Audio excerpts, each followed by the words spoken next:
already protein plays a very crucial role in our body. So what happens if the proteins, if you don't take in the proper amounts? That is known as protein deficiency, right? Yes or no? Yes, ma'am. Yes, Yes, ma'am. Yeah, proteins play a vital role in the body. Its deficiency results in the great damage to the numerous body systems. So in our body, the immune system and all the organ system will be damaged if you don't take the proper amount of the proteins.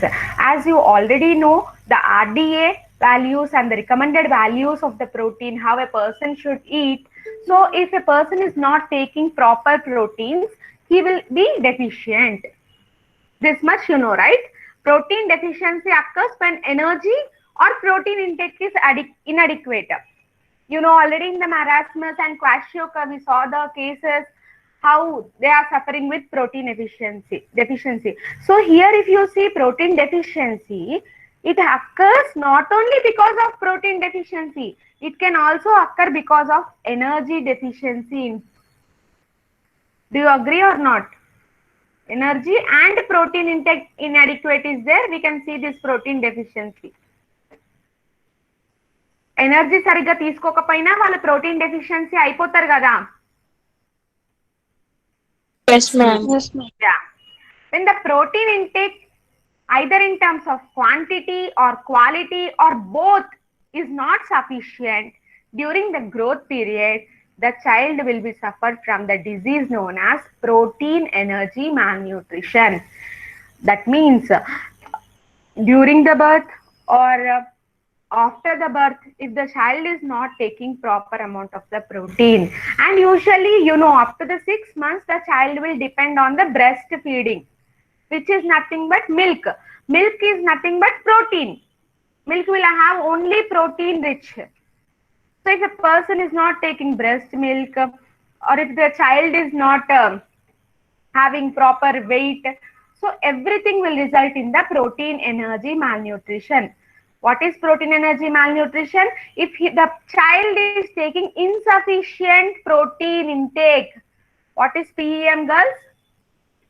Insufficient protein intake can result in the PEM. If you see the definition of the PEM, it is defined as a range of pathological conditions arising from the deficiency of protein and energy, and it is commonly associated with infections. Yeah, PEM is a pathological condition. That means it is a diseased state.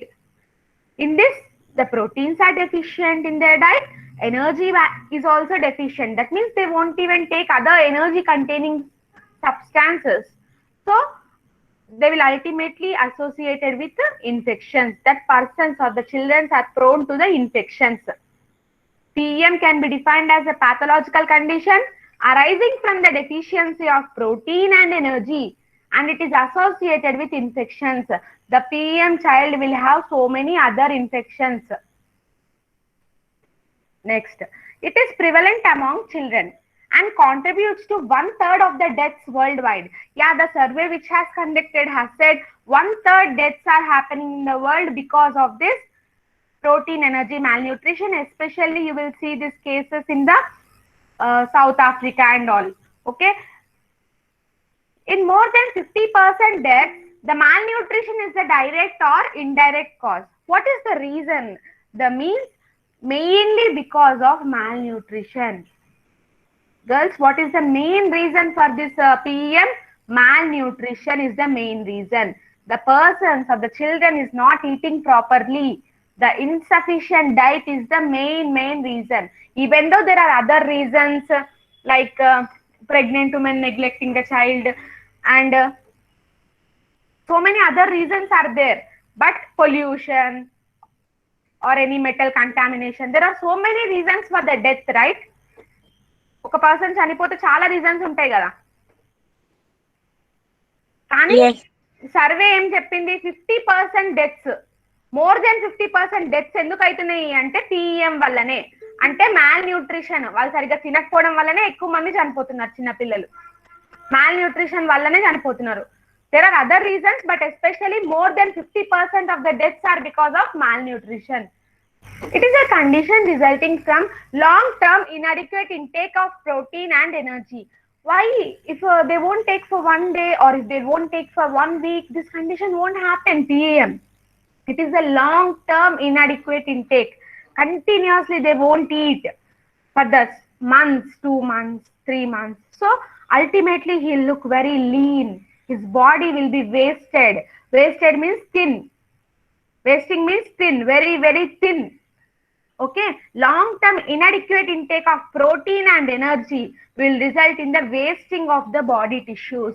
Tissues will be becoming very, very thin. The fatty layers will not appear in the skin. Instead, they will have the infection. What they will have in their body? They are more susceptible to infection. They are more prone to infections. Okay, many factors are contributing to the PEM. So we can't say only one reason is there for the PEM. There are so many reasons. One is poverty. They are very poor. Some people who are living in the slums, they are very poor and they won't take proper diet. So that is the first reason. Next, insufficient food intake. Even though they take food, they won't take sufficient amount. They'll eat only less amount. If a breastfeeding mother, you know already how much she should take extra calories, I said in the RDA also. But here she will take even less than that. She'll eat one small amount of rice, or she will eat only, what you say, only bread slice like that, and she'll live. And how can she get the milk? How can she feed her baby? So indirectly, the child is getting or more prone to PEM. Poor food quality. Even though she is eating very poor quality food, which is not hygiene, and unsanitary living conditions. And wherever she is living is very prone to infections. She's not maintaining the proper sanitary conditions, and she's not feeding her baby. So improper feeding. So these are all the reasons for PEM factors. What is the reasons or why the child is getting PEM means these are all the factors. Unsanitary conditions, poverty, insufficient food, improper feeding. Okay. Although it can occur in all the stages, PEM is the most common during childhood. Yes, even if adults won't eat properly, they can become prone to malnutrition. But the most cases are during the childhood only, because in the childhood the child needs sufficient amount for the growth, for the muscle generation, for the bone tissue formation. But if the child is not taking proper amount of the breastfeeding, he is prone to PEM. Later, if he recover also, he won't have that much immune capacity. That is the main reason. And this PEM can occur even in the adults. If the adult girl is not eating properly, she will prone to malnutrition. But when compared to the children are more prone, because in that age they need more growth. So the PEM is most common during the childhood. It can also occur in elderly people. Yeah, especially it can occur in the elderly people who are suffering or who is bedridden, who is having any major surgery and they won't eat properly. No, surgery, after surgery we'll send only liquid diet for some period to recover the patient. And the hospitalized patients, they won't have a feeling of hungry. They can't eat properly like the normal persons. They'll feel very nervousness, they'll feel very bedridden. So in that condition also you can see PEM. That means their body is totally thin, they will be wasting condition, their tissues are very swaggy. So in the hospitalized patients also we can see the PEM, but this PEM we can recover after the certain period. Okay, by giving proper protein diet. In anorexia nervosa condition, that means the people who are not having a feeling of hungriness, or the people who are not having a feeling of eating something or any food cravings, they won't get anything in this anorexia nervosa. But whereas we will have a hungry feeling exactly at the time of breakfast, we'll feel like, okay, we have to eat the breakfast. So automatically we will get that feeling of hungriness. But in these patients of anorexia nervosa, they won't have this hungry feeling. Next, even in the AIDS patients, cancer patients, and if there is any intestinal malabsorption syndrome, that means if there is any damage happening to the intestine, as we discussed in the Crohn's disease, I said no, their large intestine, small intestinal areas are damaged. In that conditions also, they won't feel the hungry feeling and they may be prone to the malnutrition.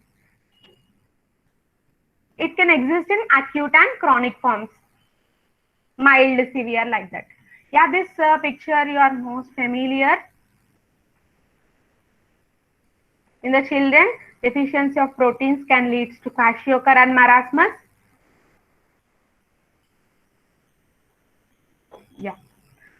This is the kwashiorkor child look like, and this is how the marasmic child look like. And the main symptoms and the signs are easily identified by seeing their pictures. If you see the kwashiorkor child, they will have the bulging eyes, swollen, or we can also call as moon-like face, and he will have the thin upper arms, protruded stomach. As I said you earlier also, the stomach is protruded because the edema, liquid is formed in the stomach area, edema. And the kwashiorkor patient will have the hepatomegaly, their liver is damaged, I said. Did you remember? Yes, ma'am. Yeah. And they will have the curved legs. Okay, they can't walk properly, the kwashiorkor child. Next, if you see the marasmic child, they will have the wrinkled skin. Yeah, wrinkled skin is because total wasting happened to their body. And if you see, they will have prominent ribs. The ribs are totally visible because they look very, very, very, very thin, and their thin limbs, long and thin legs are visible. It is caused by the severe protein deficiency, kwashiorkor. Whereas marasmus, it is caused by protein as well as energy malnutrition. Okay?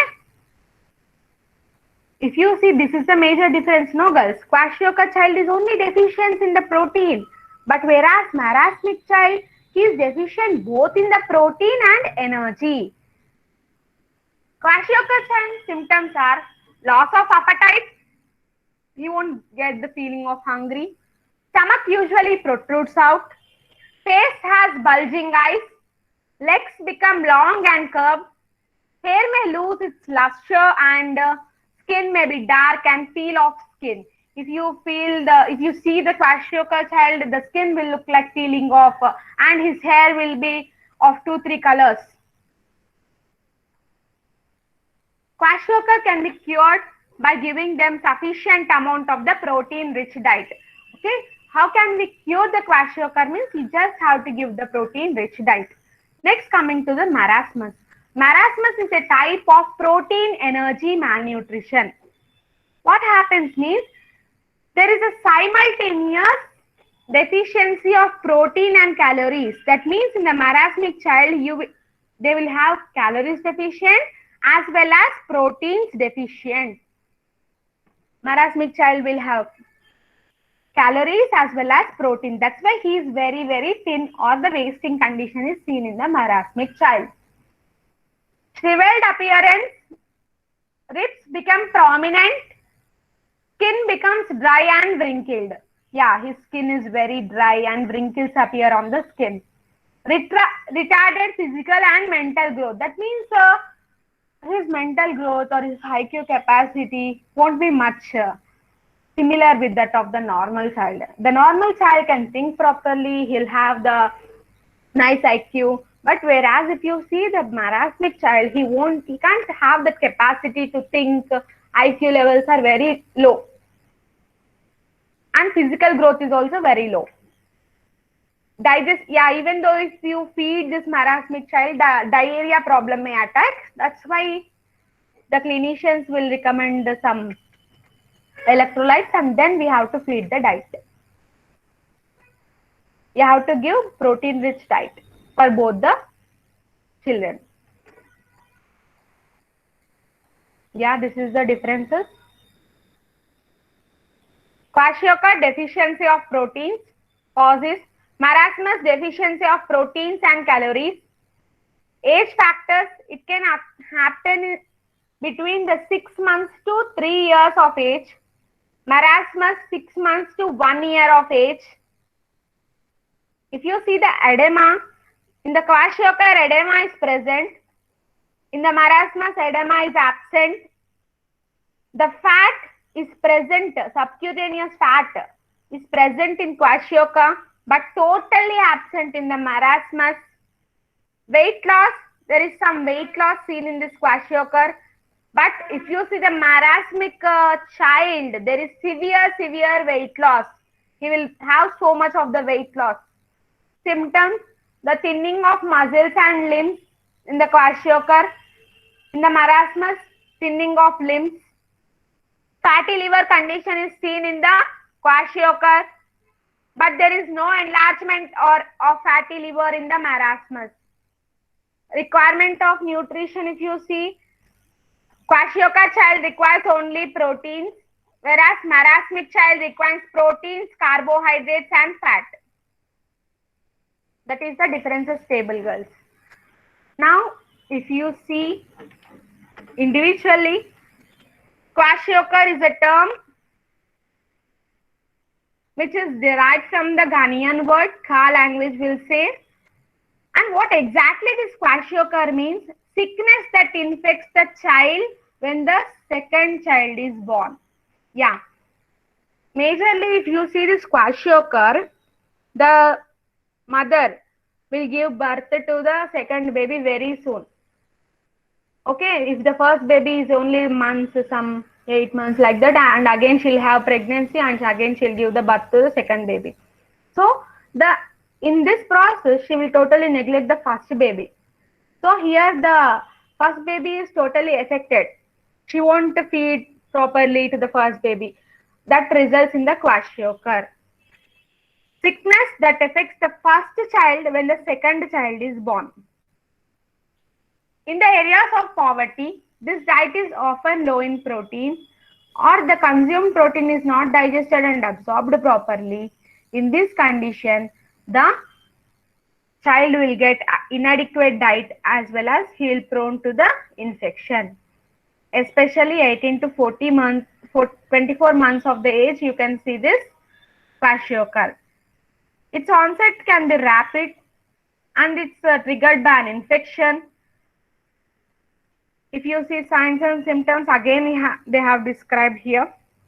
Edema, especially in the feet and legs. Swelling happening. Edema means, you know, right? Swelling or the liquid formation in the tissues. Especially their feet and legs are having the edema.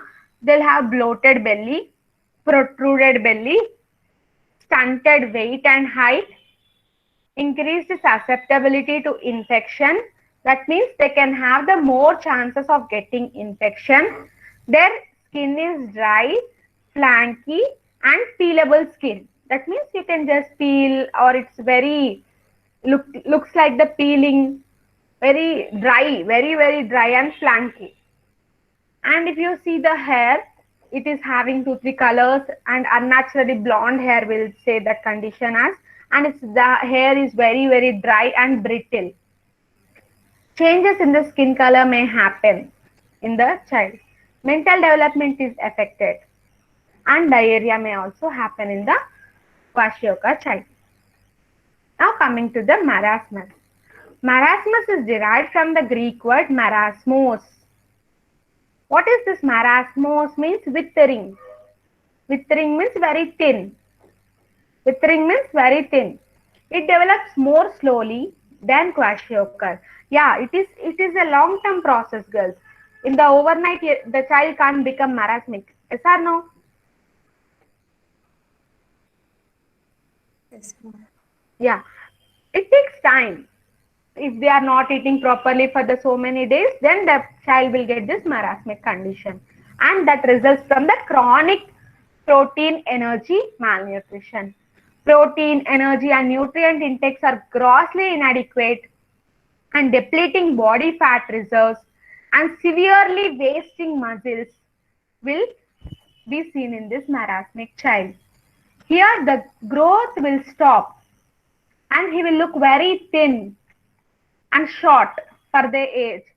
ఆ age కి ఎంత height ఉండాలి, ఎంత wait ఉండాలి, అతను ఉండడు, short ఉంటాడు, thin ఉంటాడు. Next, metabolism slows down. The metabolic processes which are happening in their body will be very, very slow, and the body temperature will be drop. Okay, their body temperature is not normal. You can see the drop in the body temperature. Marasmus occurs most often in the infants, in the children up to 6 to 18 months of age. Usually we can see this condition in the 6 months up to 18 months of age. It can also occur in adults who have cancer or experiencing the starvation. Yeah, this you know already. The hospital-ridden patients, especially the cancer patients, are more prone to marasmus because they won't eat properly and they'll become very thin. The signs and symptoms of marasmus are severe growth retardation, loss of subcutaneous fat, severe muscle wasting is seen.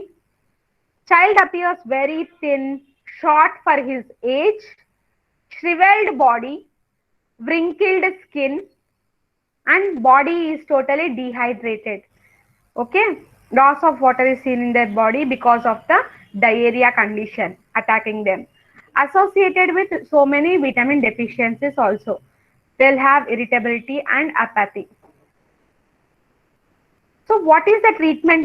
So till now we discussed about kwashiorkor and marasmus, right? So what we can give the treatment for them? What is the treatment for this kwashiorkor and marasmus is, the treatment includes 3 steps, girls. One is hospital treatment. First is hospital treatment. The following conditions should be corrected. If a person is having any condition like hypothermia, hypoglycemia, infections, dehydrations, electrolyte imbalances, anemia, other vitamin deficiencies should be corrected first. Who will do? The doctor will do. The clinicians will do this work. Hospital treatment is given by the clinicians. They will check the electrolyte condition. They'll check the temperature. They'll check whether any deficiencies of other vitamins are there. Then they will first start the hospital treatment for these children. Then dietary management. Next, the clinicians or the dietitians play a very important role. They will give the proper protein diet to the children, especially the protein rich diets like milk, egg, to the children, which are easily digestible diet and which is staple food. Yeah, this is, you have to keep or underline this term staple food, because you can't write the diet plan in such a way that very costly or it is not available like that. No, you can't write mango in the winter, right? Yes or no? Season. So you have to give the staple and seasonal. You have to give the staple as well as seasonal. Staple means andaru tinedi, common food. Rice staple food manaki. Yes or no? Yes, ma'am. Dal staple food, dal కూడా staple food. అట్లా staple foods మాత్రమే diet plan లో ఇవ్వాలి. Second step is dietary management, where you have to give the diet should be from the locally available staple food, inexpensive. Yeah, you should not give very costly diets, and it should be easily digestible to the children, and it is distributed throughout the day. Yeah, you have to give the diet plan for the whole day and increase the number of feedings to increase the quantity of the food.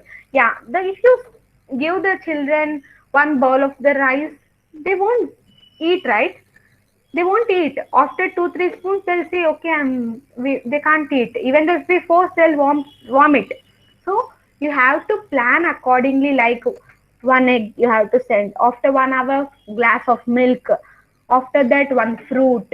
Like that, you have to slowly give the diets, and you have to give the diet planning in such a way that you have to increase the number of feedings. You just have to increase the feedings number. That rather than giving only 3 times a day, you have to give 6 times a day and small quantities. Then they will have an interest of eating. Yes or no? Do you understood or not, girls? Yes, ma'am. Yeah. Next is rehabilitation. Yeah, this is like a what is a coaching or nutritional counseling, we'll say. For the mothers, as a dietitians, we have to tell them to practice the sanitary conditions, to to take care of the children, and we have to instruct them regarding their health, and we have to train the mothers for continuously supervision of their children.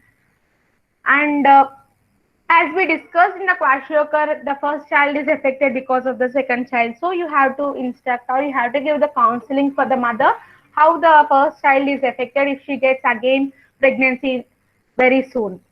So you have to instruct or train the mother. This comes under nutritional rehabilitation center. Yeah, this nutritional rehabilitation center is handled by our dietitians only, and we have to instruct them regarding their diet plan also, because the mother is only main important for the children. Yes or no?